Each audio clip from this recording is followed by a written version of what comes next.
এত কম সময়ের ভিতরে ছাত্র সমন্বয়কের যারা প্রধান উপদেষ্টা আছে, ছাত্র সমন্বয়ক আছে, তাদের বিরুদ্ধে আপনি এত কম সময়ের ভিতরে কেন তাদের বিরুদ্ধে কথা বললেন? আপনি জানেন বাংলাদেশে এমন কোনো ব্যক্তি এখন পর্যন্ত তৈরি হয়নি, তারা যদি ভুল করে থাকে তাহলে বাংলার মানুষ কথা বলবে, সময়ের সাপেক্ষে মানুষ কথা বলে। আপনি এত অল্প সময়ের ভিতরে এক মিনিট আপনি এত অল্প সময়ের ভিতরে আপনি ছাত্র সমন্বয়কের বিরুদ্ধে কথা বলছেন।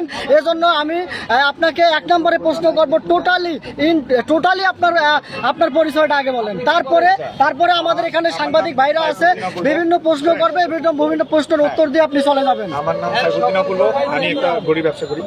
তো কি ব্যবসা করেন? ঘড়ি ব্যবসা। কি ঘড়ি? হাত ঘড়ি। কোথায় ঘড়ি বিক্রি করেন? বাড্ডা নতুন বাজার। আপনার দোকান আছে? আমি বলি না, এইভাবে বলতে হবে আপনার।